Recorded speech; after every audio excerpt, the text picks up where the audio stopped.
My dad sabotaged my wedding vendor behind my back. He never expected what he walked into.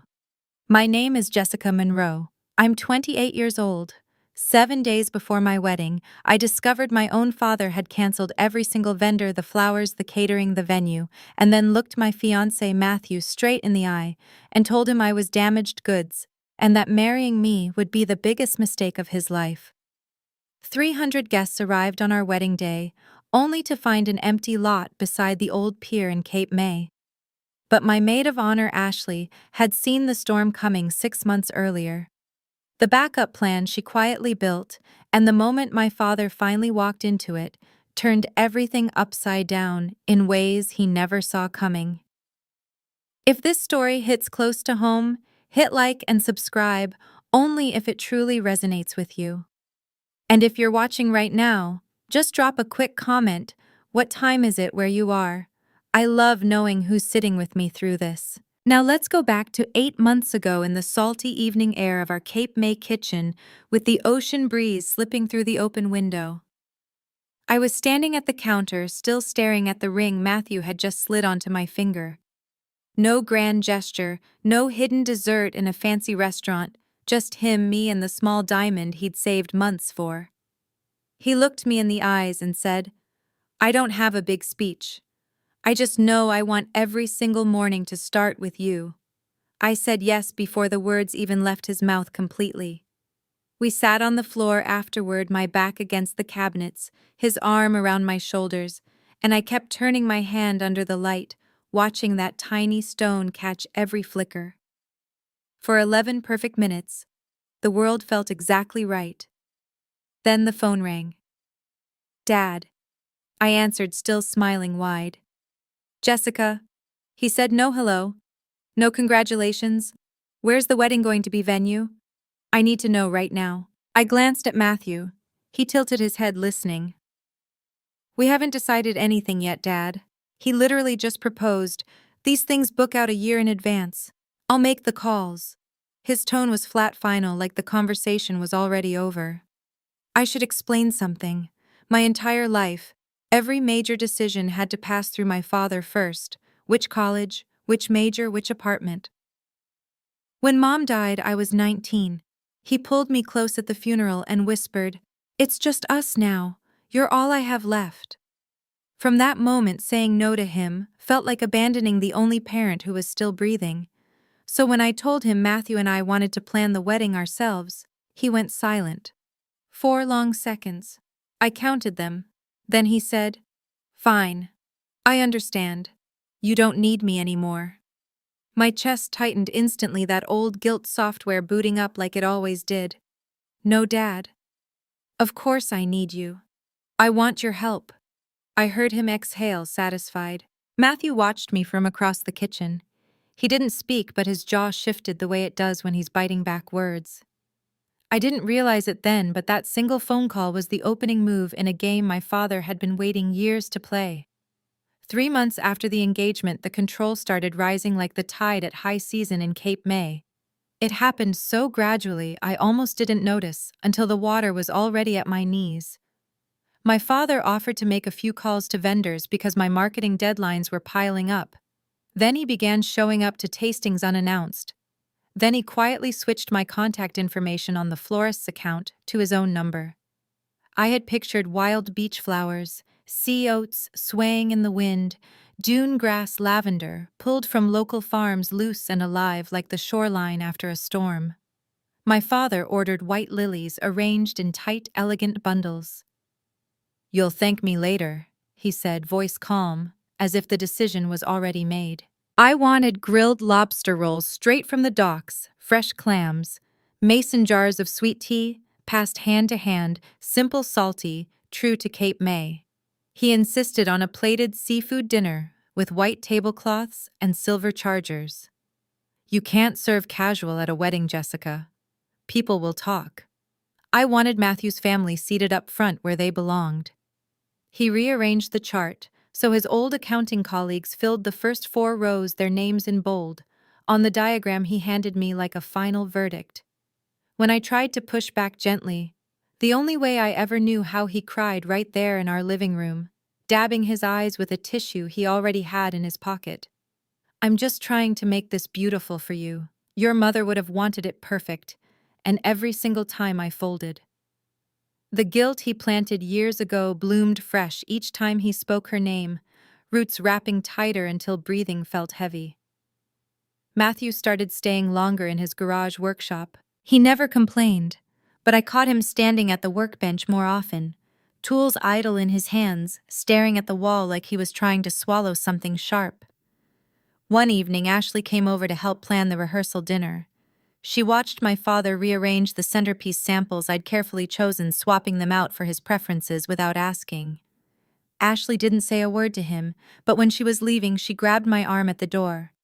"I need you to trust me on something," she said quietly. "Don't ask questions yet." I laughed, nervous, trying to lighten the moment. "What do you mean?" She just squeezed my hand harder, eyes steady, then walked out into the night.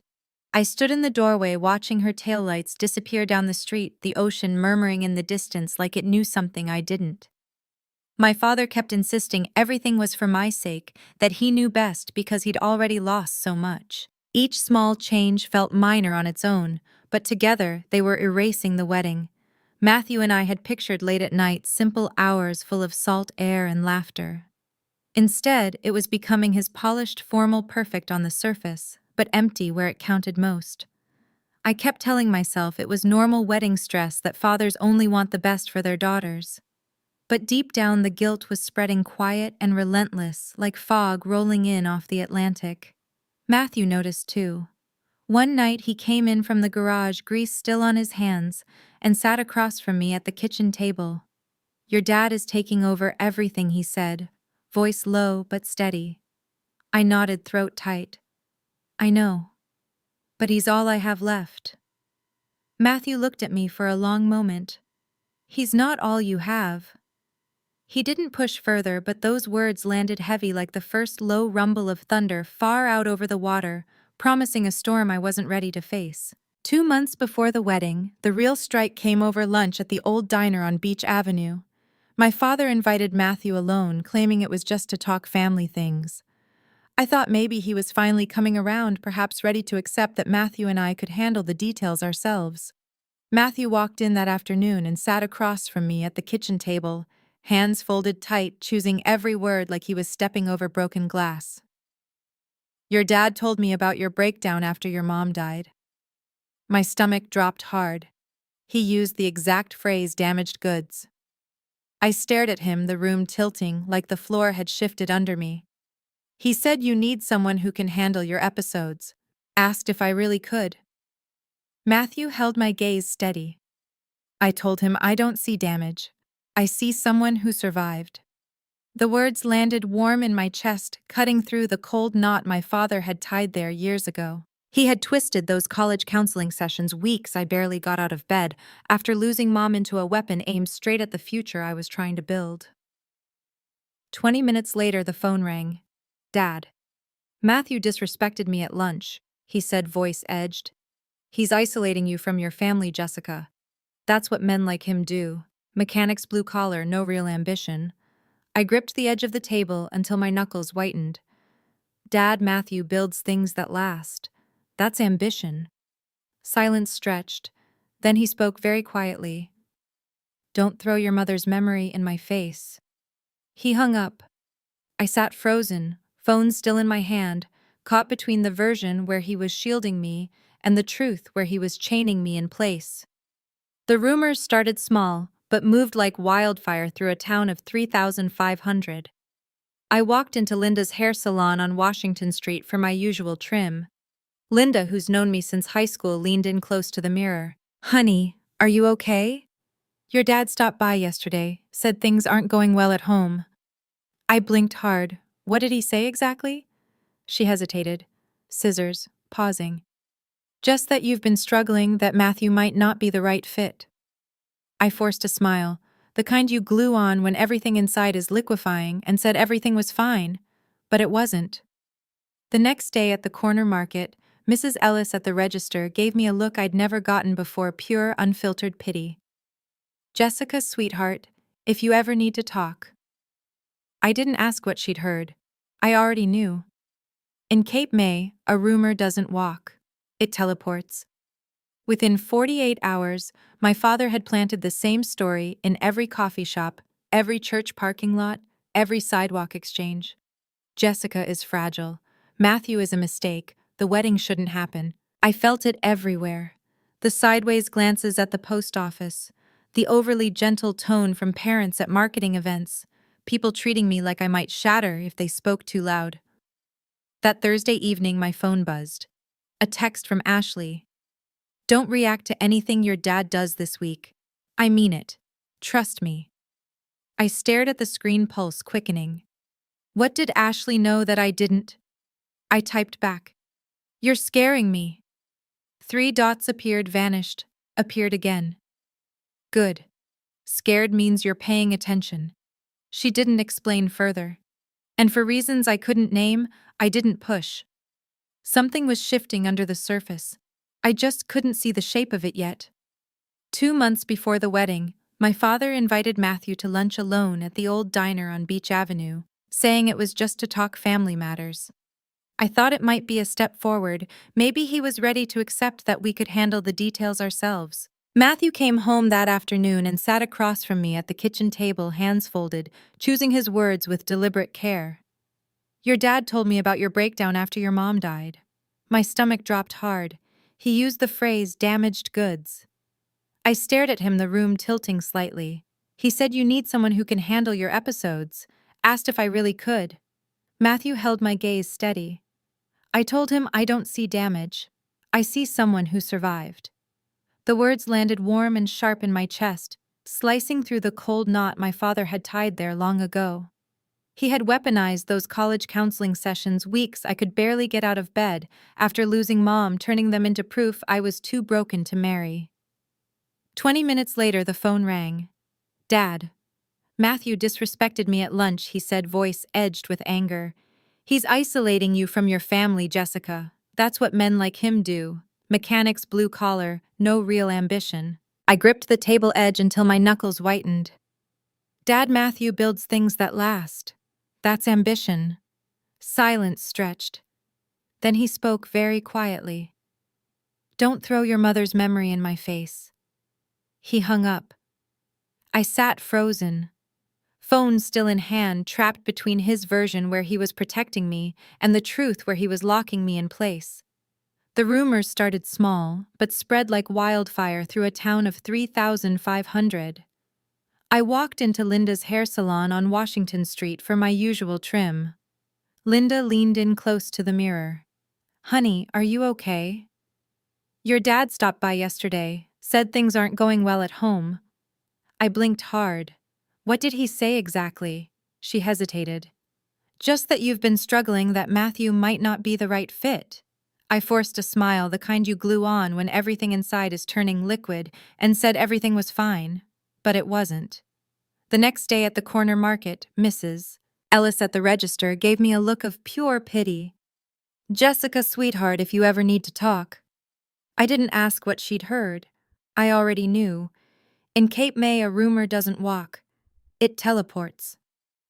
Within 48 hours, my father had seeded the same story in every coffee shop, church parking lot, and sidewalk conversation. Jessica is fragile. Matthew is a mistake. The wedding shouldn't happen. I felt it everywhere, the sideways glances at the post office, the overly gentle tone from parents at marketing events, people treating me like I might shatter if they spoke too loud. Brittany overheard the phone call that night. She called me immediately. Dad said, what about you? Her voice was sharp with disbelief. He's calling you damaged goods to Matthew. That's not protection, Jess. That's control. For the first time, she sounded angry instead of worried. She started questioning him openly after that, and I could hear the crack forming in her trust. Looking back, I still wonder how many people out there have heard those same whispers from someone they trusted. It changes everything when the rumor starts in your own family. 6 weeks before the wedding, the rumors had spread so wide that every corner of Cape May felt like it was watching me. Parents at marketing events gave me sideways glances, their smiles too careful, voices too soft, as if one wrong word might make me crack. Strangers on the boardwalk looked twice, then away quickly like they knew something fragile about me that I didn't want known. I started avoiding the main streets, taking the back paths near the dunes. But the feeling followed anyway, people treating me like I was made of glass that had already started to fracture. My father called Matthew's mom, Sarah, late one night. I found out the next morning when Matthew put his phone on speaker so I could hear the replay. Sarah's voice was tight, careful. Christopher called me last night. He said Jessica has a history of emotional volatility, that she had a breakdown in college and needed psychiatric help. He cried, said he's worried about her stability. My hands went cold. He had twisted those same counseling weeks into a full diagnosis, turned grief into instability. Matthew's jaw tightened, but his voice stayed even. He's not protecting you, Jess. He's trying to own you. The words cut clean through the fog I'd been walking in. Brittany met my father alone the following evening at his house. She told me later how it went. "Dad, you're hurting her," she said straight out, calling her damage to Matthew, spreading this to Sarah. "It's not love, it's control." My father went quiet at first, then his voice dropped low. "You're abandoning me, just like your mother did. First her, now you and Jessica. What am I supposed to do when everyone's leaving?" Brittany said the guilt hit like a wave, but she held her ground. "This isn't about Mom. This is about you pushing Jess away from the life she wants." He didn't argue back, just stared at her until she left. She came straight to my house afterward, eyes red but steady.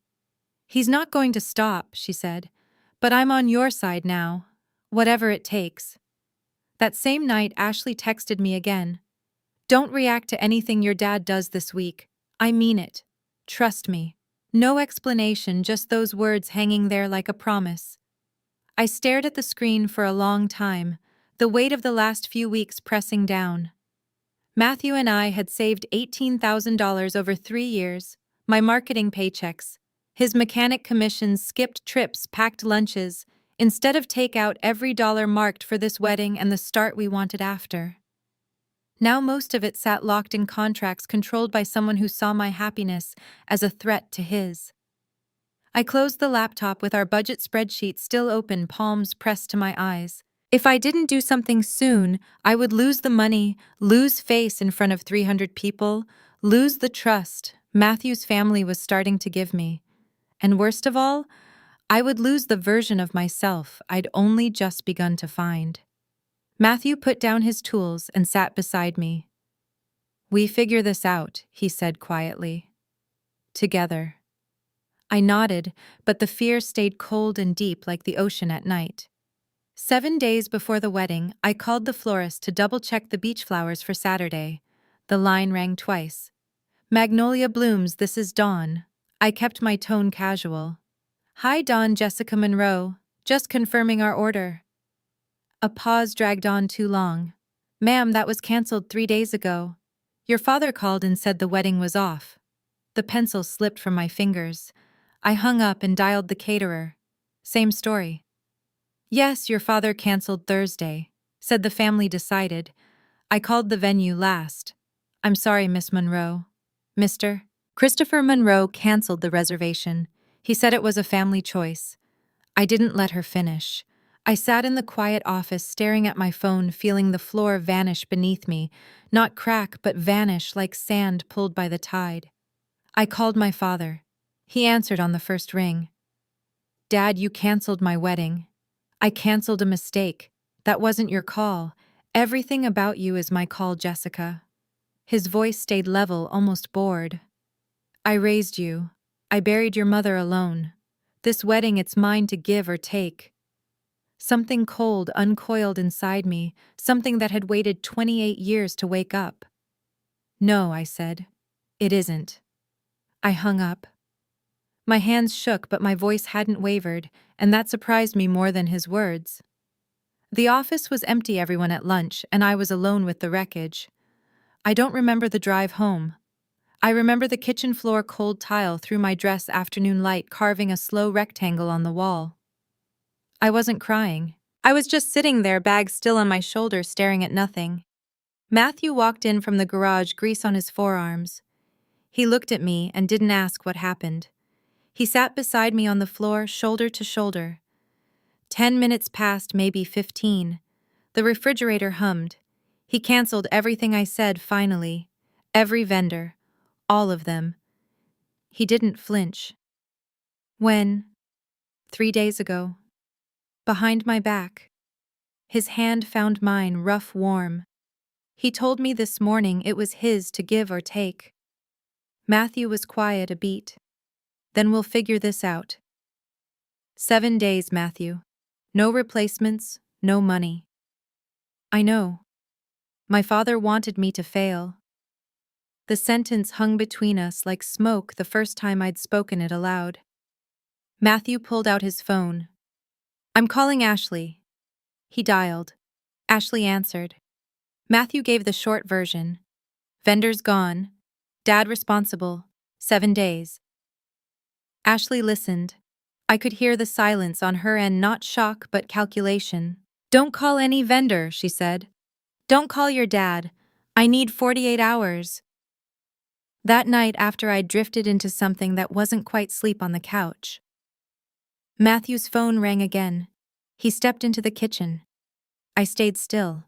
Later, he told me. My father called at 10:47 p.m. She had a breakdown in college. Did she tell you the full story?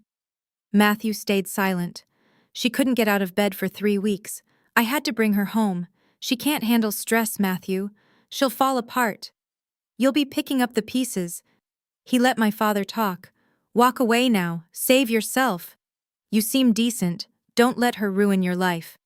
Matthew tapped record. New Jersey is a one-party consent state. Is that everything, Christopher? He asked calmly. I'm trying to help you. Noted. He hung up. He saved the file. He didn't tell me that night he could see I was barely holding together, and one more hit might break me. The next morning he drove to Ashley's before work. He handed her the phone recording cued. Ashley listened. Her face stayed calm. When it ended, she looked at him. This is exactly what I needed. Matthew asked what she was planning. She tapped the phone against her palm. Insurance. The kind your father-in-law can't cancel. She opened a folder on the table. Elmwood Shore Garden, 12 minutes from downtown Cape May. Private beach access owned by my friend Ellen Hayes. I signed the contract 6 months ago. My name, my deposit $2,000 of my own money. I stared at the date. 6 months. She had started the day my father first took over the vendor calls. You spent your own money. My voice cracked. You'd do the same for me. She flipped pages. Flowers, seaside blooms from Avalon sea oats, dune grass, lavender. Exactly what you wanted. Caterer. Dockside smokehouse grilled lobster rolls, fresh clams, sweet tea in mason jars. DJ, my friend Caleb. Photographer Lena from work.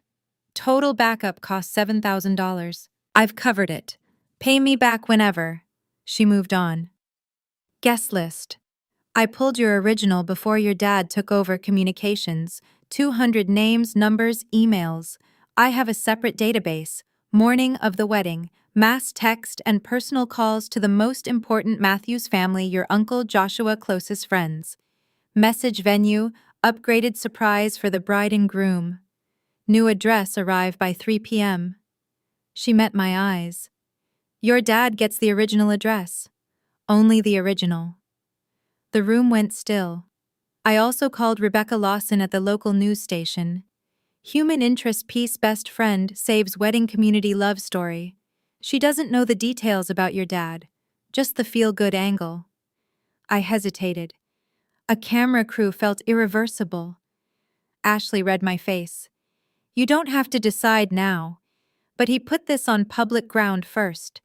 This is just the truth catching up.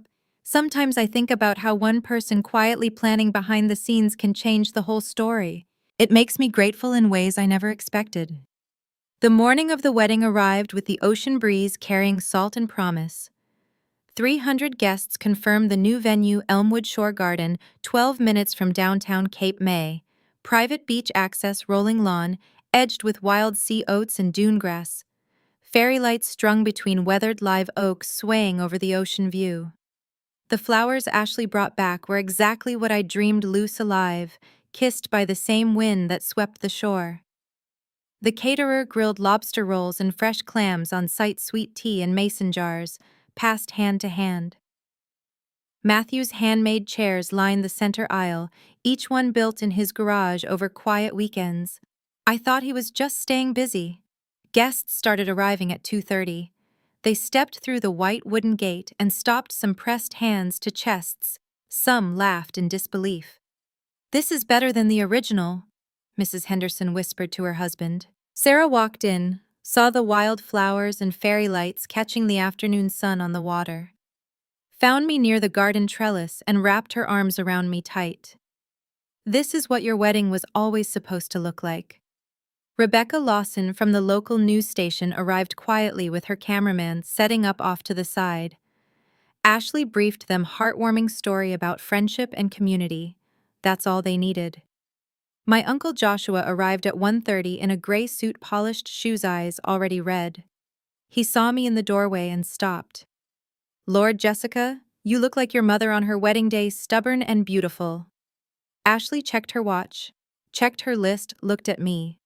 "Ready." I smoothed my dress. "I've been ready for 28 years. The music started, not orchestral, just Caleb on guitar under the live oak, finger-picking the song Matthew and I danced to on our first date in his garage, sawdust still on the floor. Joshua took my arm at the end of the aisle. His grip was firm, military firm, but his hand trembled. "Slow steps," he murmured. "Make it count." 297 faces turned. Some smiled, some were already crying. Sarah held a tissue to her nose. The vows were short. Matthew went first. His voice broke once on the word home. My turn. I looked at him and said what I'd held for months. "I choose you, not because I need saving, but because I finally know I deserve love without conditions." The garden went quiet. Even the gulls seemed to pause. I don't need permission to be happy. Not from anyone. Not anymore. Joshua delivered me to Matthew, shook his hand. "Take care of her, or answer to me." Matthew nodded. "Yes, sir." The officiant pronounced us married. We kissed under the live oaks as the fairy lights swayed and the ocean roared approval. 300 people rose, applause rolling like waves. Somewhere 12 minutes away, an empty lot waited in silence. My father arrived at the old venue at 2:45. He parked his sedan, stepped out in a navy suit and tie, dressed for victory, not grief. No tent, no chairs, no flowers, no caterer. He walked the empty space, smile fading. No cars, no guests, no confused relatives. He pulled out his phone, called me voicemail, called Ashley voicemail, called Sarah voicemail. He scrolled contacts, called Bev, a distant cousin of Matthew's. She answered on the 6th ring. "Christopher, didn't you get the message? Weddings at Elmwood Shore now. Pretty place out by the beach." He hung up without a word. 25 minutes later, his sedan crunched up the gravel lane at the new venue. He saw the white gate fairy lights through the trees, heard laughter, and clinking glasses, smelled grilled lobster drifting on the salt air. He walked to the entrance. The guard Jason stood there, clipboard in hand. "Good afternoon, sir. May I see your invitation?" My father straightened. "I'm the father of the bride." Jason scanned the list carefully. "I'm sorry, sir. Your name isn't on the guest list." My father stared. "There must be a mistake." "No mistake. I've checked twice." Through the gate, he could see the chairs, the wildflowers, the mason jars, guests laughing. He could see the back of my dress, Matthew's arm around my waist. Everything he'd tried to destroy was right there, alive and glowing.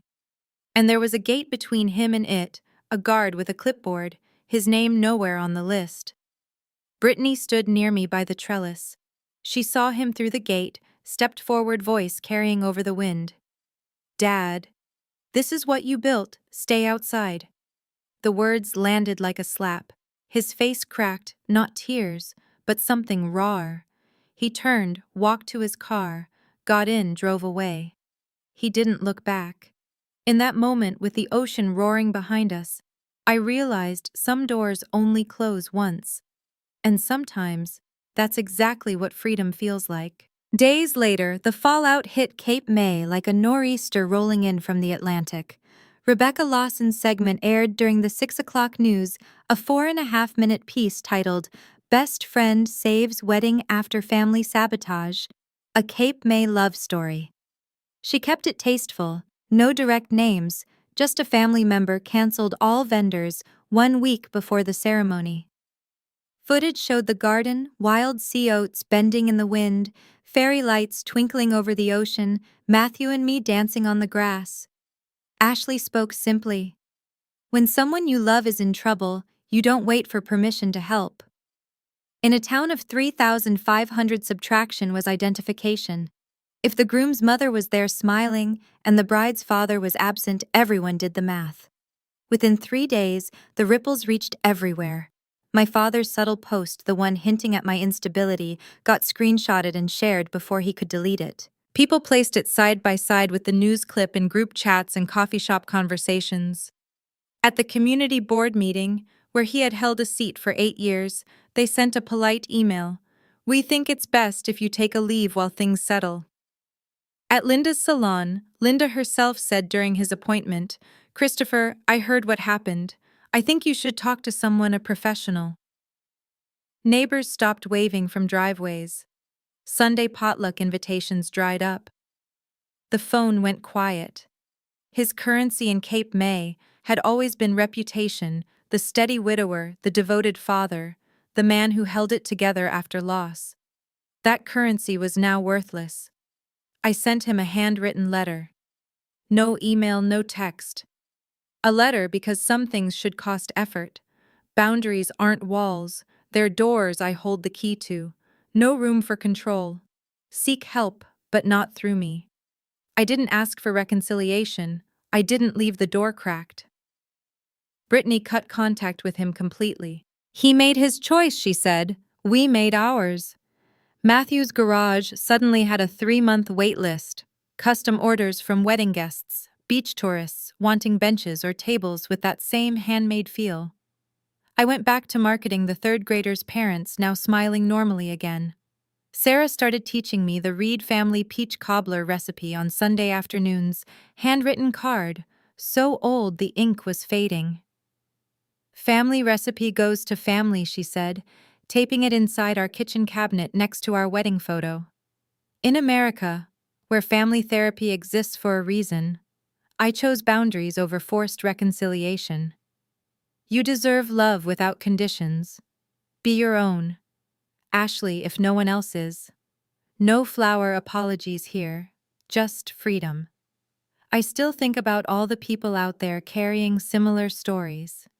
If any of this feels familiar, I'd love to hear how you found your own way through it.